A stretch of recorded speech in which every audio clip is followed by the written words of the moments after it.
Ndamuka muna sindi kudama faera asina kukanikwa nezvipanera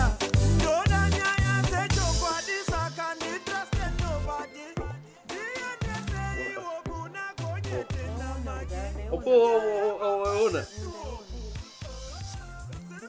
aiwa ndisimudyira andi ndiwationere abati unoziva mukadzi wangu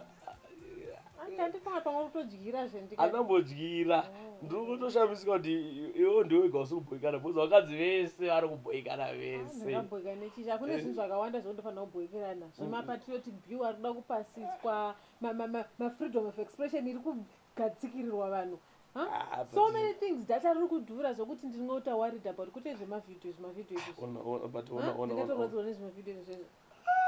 vakadzi vari kusvotwa vakawanda vari kusvotwa semasvoterwa madzimai ese hapana rumbosapota zviri but nyika yese iri kuvhara zvokulikirana zvinhu here hana mbosapota kulikisa zvinhu inini ndiri ngoti hangu inini pana zvandadzidza zvokuti hauna chawadzidza pa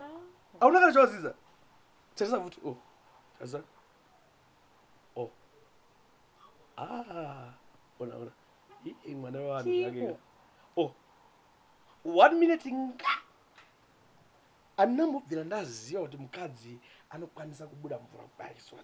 inini zvamwe andamboziva kuti vakadzi vane mapombini 1 minute mvura 1 minute mungataura zvei 1 minute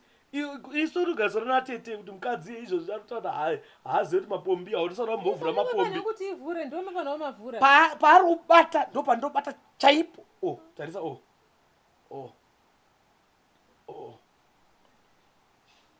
chikwana chavanhu chichi ngoti ndakaroora chero usina uroora sha chero wenzi wakaenda pauri waisambomubudisa mapombi zvaari kuita 1 minute aumbomukwanisa ukoti ini ndiri faithful type ndoura ndopedza izvi zodana mandigwe but mukadzi zodana wangu ungataura hako zvekuti hari zvadzoka but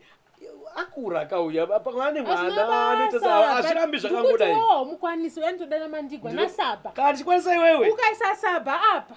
handiti aiwa ndianonyatsoridza bhoso anoisa bhoso osvika ananyatsorira zvakanaka saka inini ndaita sei ndikokuti hanguuya haungukwaniswa so ndoita sei kana wakarusa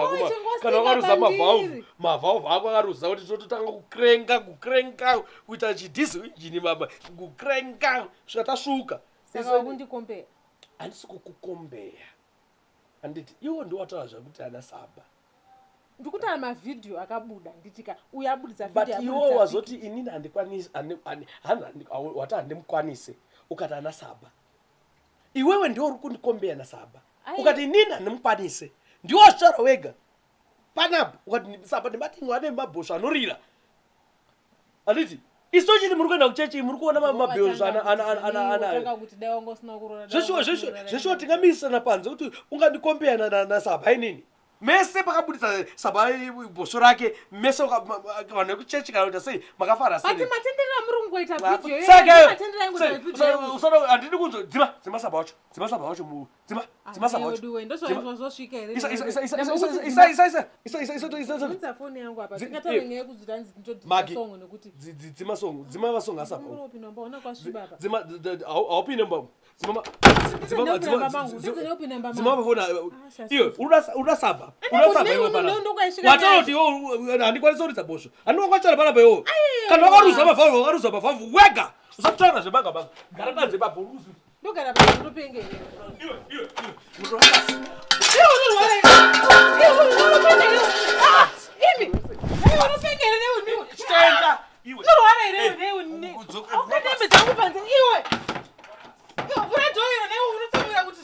unoya natete wako unotaura natete wako munotaura zvamataura kuti unoridza bhosvo kwandiri iwowe unotaura nda bhosvo naimweduwe iwe naifurana naiwe toiwe iwe